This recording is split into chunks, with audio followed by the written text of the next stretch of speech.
Selamat pagi Pak Ustadz Nijam ya. Selamat pagi Pak Denis.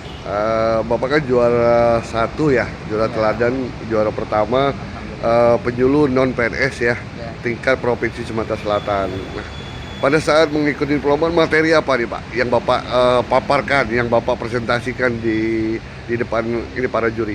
untuk materi yang kita ambil khususnya di tahun ini adalah tentang masalah perwakafan. Kenapa itu kita ambil? Karena memang di tahun ini kita sedang mengalami pandemi COVID ya Pak ya. Karena memang setiap harinya kita bina itu ada majelis taklim, ada juga rumah tahfiz, dan juga ada beberapa majelis zikir yang selalu kita lakukan. Tapi berhubung dengan tahun ini kita mengalami masa pandemi, masalah pandemi ini, jadi yang kita angkat adalah masalah perwakafan. Dan alhamdulillah kita juga sudah menerima wakaf yang diberikan oleh wali santri atau juga dari jamaah yang insya Allah nanti pemberdayaannya untuk kemajuan umat. Materi kan materi perwakapan ya. Ya, Nah, Pak. kalau secara gamblangnya, kadang kan banyak masyarakat yang belum tahu apa sih gunanya wakaf, Oh iya, gunanya sedekah. iya benar. Padahal kan itu kan investasi akhirat ya. Nah, tapi kan banyak masyarakat yang belum tahu dan banyak masyarakat yang belum tergugah bahwa dengan adanya berwakaf, dengan adanya bersedekah itu tidak mengurangi harta mereka, malah menurut Menambah. ini kan akan bertambah. Nah, bagaimana kiat-kiat Pak Ustadz Ijom memberikan materi, memberikan pemahaman, memberikan penjelasan bahwa sangat banyak manfaat dari berwakaf.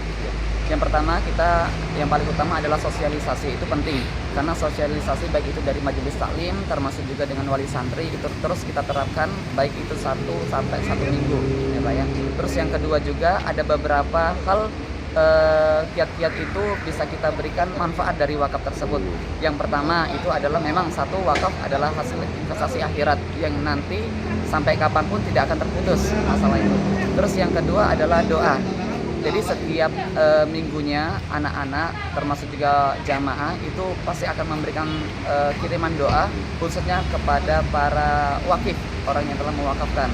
Terus yang ketiga dia juga mendapatkan sertifikat apabila para wakif itu telah bergabung dengan kita, maka kita akan memberikan sertifikat khususnya karena dia telah bersumbangsi.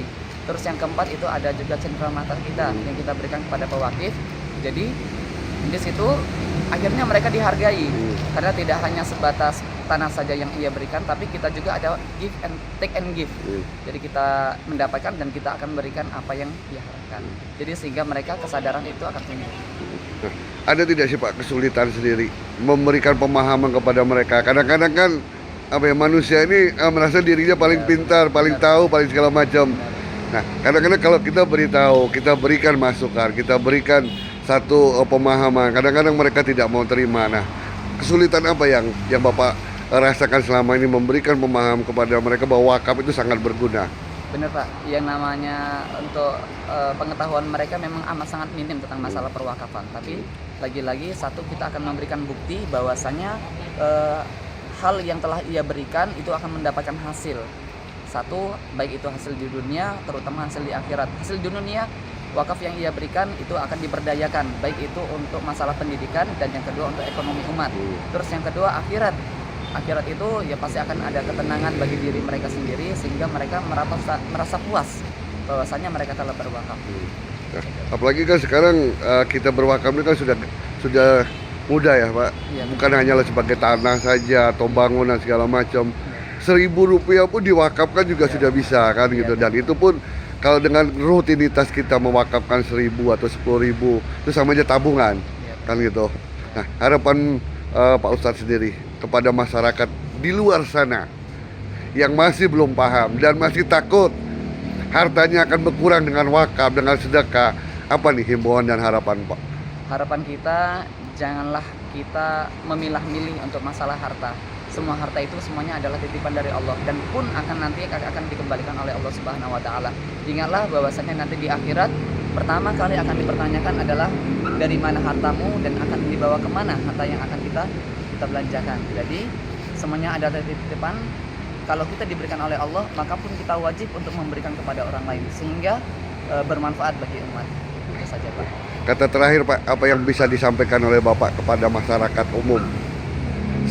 yang di luar sana yang akan mendengar, akan memahami, apa kata terakhir Bapak?